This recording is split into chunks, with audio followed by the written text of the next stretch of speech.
Good morning guys, स्वागत है आप सबका एक नई वीडियो में। तो इस वक्त हम हैं साउथ थाईलैंड के हाथियाई शहर में। पिछले 2 दिनों से यहाँ पे मूसलाधार बारिश होने की वजह से हम इस शहर में अटक गए। अब इस शहर से निकलने के लिए मेरे पास सिर्फ एक ही विकल्प है, वो है मेरा व्हील चेयर। इस मस्जिद में मैं रुका हुआ था, उसका नाम था साने पाकिस्तान मस्जिद का नाम था। उस मस्जिद के इमाम साहब मुझे बहुत सपोर्ट किए, हालांकि उन्हें इंग्लिश हिंदी कुछ भी नहीं आता। इमाम साहब म्यांमार के थे, नमाजी होते हैं, वो सारे थाई और मलेशियन थे। फॉरेनर इंडियन था जो हम थे। तो 2 दिन मैं इसी मस्जिद में रहा था जो आपने देखा। मैं आज निकलने की कोशिश कर रहा हूँ। अभी फ़िलहाल मैं इंडियन रेस्टोरेंट में खाना खा रहा हूँ। 2 आलू के पराठे, 1 चाय, 5 आलू के पराठे मैं पैक करा रास्ते में खाने के लिए, क्योंकि रास्ते में इंडियन रेस्टोरेंट है ही नहीं। मौसम हमारा साथ नहीं दे रहा। मैं अभी रेलवे स्टेशन भी गया था ये पता करने के लिए कि क्या हम इस व्हीलचेयर के साथ जैसे मलेशिया में किया था वैसे कर सकते हैं। थाईलैंड का जो रेलवे सिस्टम है वो मलेशिया की तरह एडवांस नहीं है। मैंने पहले भी बताया कि थाईलैंड मलेशिया की तुलना में एक गरीब देश है।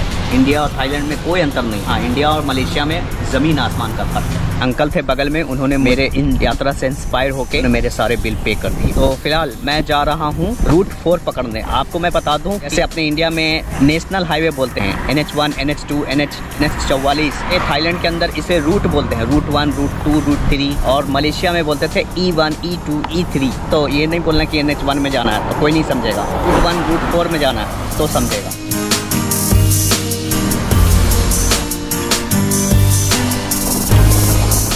एक चीज़ आपको बताऊं, मैंने ऊपर वाले से कहा कि या खुदा, मैं जिन रास्तों से जा रहा हूं उस रास्तों से बादल हटा दे, उन रास्तों पे धूप निकाल दे और बादल को कह दो कि इधर उधर हो जाए। भाई आप यकीन नहीं करोगे, ठीक वैसा ही हो रहा है। देखो उस तरफ बादल, उस तरफ बादल, लेकिन जैसे जैसे मैं आगे की तरफ जा रहा हूँ बादल छटता जा रहा है और पीछे भी बादल। तो यहाँ पल भर में धूप, पल भर में बारिश, पल भर में छाव।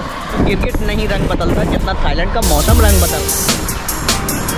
लग गई प्यास। मैं आ चुका हूँ 7-Eleven, यहाँ से ले रहा हूँ पानी, नॉर्मल पानी, ठंडा ना हो। लुक,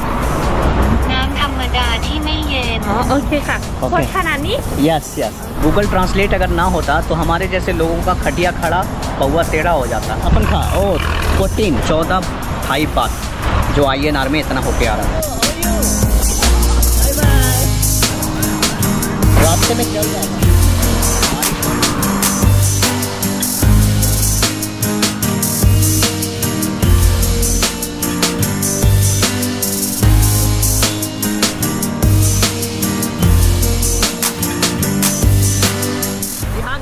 व्हील चेयर पर विश्व यात्रा हमारी इस वक्त नहीं है। ये वो व्हील चेयर है IIT मद्रास के द्वारा बनाया गया नमूना व्हील चेयर, जिससे मैं विश्व यात्रा कर रहा हूँ। अब तक मैं इस व्हील चेयर से दुनिया के 3 देशों की यात्रा समाप्त कर लिया। Can you imagine? पहला देश अपना प्यारा वतन हिंदुस्तान, दूसरा अपना पड़ोसी बांग्लादेश, तीसरा मलेशिया से इस वक्त हम इंटर हो चुके हैं थाईलैंड की सरजमी पर। थाईलैंड में हमारी व्हील चेयर पर विश्व यात्रा चल रही है। पूरी वीडियो के लिए आप मेरे YouTube पर विजिट कीजिए। YouTube चैनल का नाम ये है। What is this? यहाँ के लोगों को इंग्लिश नहीं आता तो बात करने में दिक्कत है। ओके, दिस इज हलाल। ये तो शायद मुझे कुछ और लग रहा है। मेरा एक बोर्ड रास्ते में गिर गया, इंग्लिश वाला पता ना कहाँ गिर गया और कहाँ गिरा। थाईलैंड की खूबसूरत लड़कियाँ अक्सर सड़कों पे मिलेगी कुछ न कुछ बेचते हुए। क्या बेच रहे हैं? और ये मुझे दे रही हैं फ्री में ये खाने को। खापन खा। Your name? माई। Okay, you are so cute, beautiful. हंसने लगी, शर्मा गई। लड़की कहीं की भी हो, शर्माती ज़रूर है। This is coffee. ओके, जरा पूछ ही लेता हूँ फ्री में वो भी देगी क्या? ओके। हाँ, खाली थाईलैंड में घपा घप नहीं होता, और भी चीज़ें होती हैं।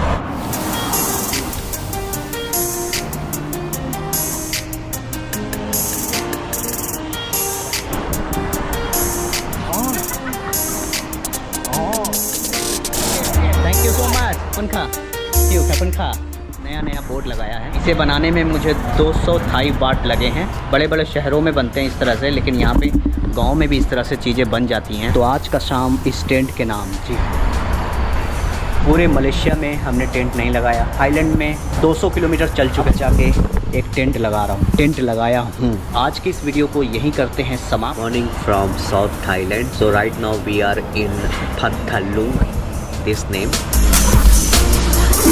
Oh my God.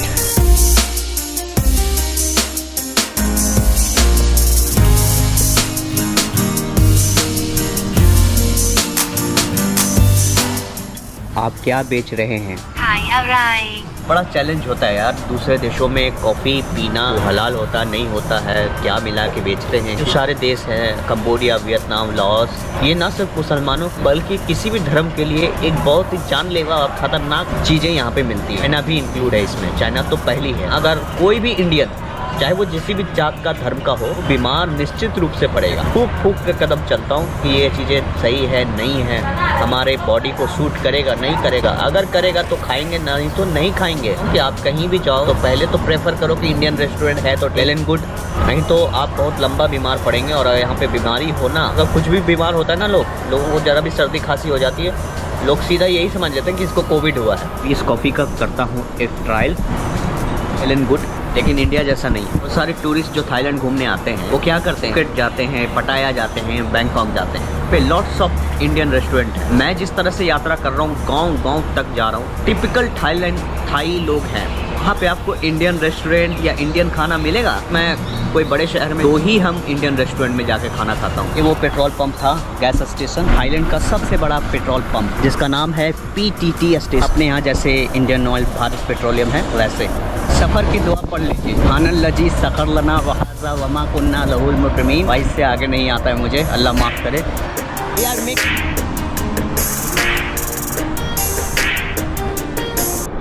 तो भाई मैं 7-Eleven आ गया, मुझे बहुत तगड़ी भूख लगी हुई है। 3 चीज़ दिखाई दिया जो कि वो हलाल है, like this one and this one. बहुत सारी चीज़ें हलाल है, बहुत सारी चीज़ें हराम भी बिक रही है यहाँ। कदम फूक फूक के सामान खरीद रहा हूँ। जनाब हैं जो सारे खाने के आइटम फ्री में दिया है। कहता हूँ यार ये बहुत अच्छा है, खाने के लिए काम आएगा। तो बहुत कुछ मिल रहा है, लेकिन हलाल हराम का चक्कर चल रहा है यहाँ। ले ही रहा था सारा सामान। मोहतरमा कह रही है कि मैं आपको सब कुछ दे रहा हूँ फ्री में, लगभग 500 रुपये का इंडिया रुपीज़ में। अपन खा यस। खाना मुझे मिला 7-Eleven से और ये बिल्कुल हलाल है और जेन्युइन है, बिल्कुल इंडियन टिपिकल स्टाइल में। इसे मैं खाता हूँ, खुदा होने का सबूत पेश करूँगा। ये जो शहर का नाम यहाँ पे लिख के आ रहा है, शहर से रूट 4 जो हाईवे है तो जाता है इस तरफ, तरांग की तरफ, करावी फुकेट से होके गुजरेगा, सीधा जा रहा है सीधा। वो यहाँ से 41 हो जाता है।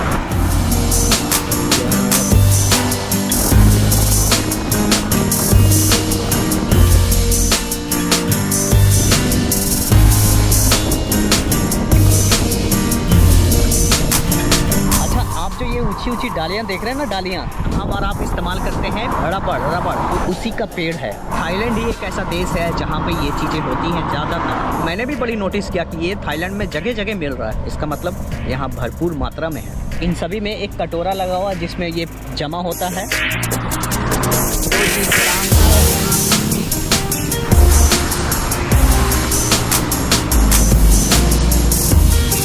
है ना कि आगे का आहार नहीं छोड़ना चाहिए। मैंने ऐसा ही किया, आगे का आहार छोड़ छाड़ के मैं भटक गया। शहरों के सेंटर में होता है ना, सिटी सेंटर या शहरों के अंदर होते हैं, वो कोई भी रात भर रहने के लिए नहीं देगा। हाईवे पर होता है पेट्रोल पंप, वहाँ आपको रहने दे दिया जाए। इसका ख्याल रखना है अगर आप इस तरह के सफ़र करोगे तो। आज की इस वीडियो को यहीं करते हैं ख़त्म, मिलते हैं अगली वीडियो में एक शानदार जगह।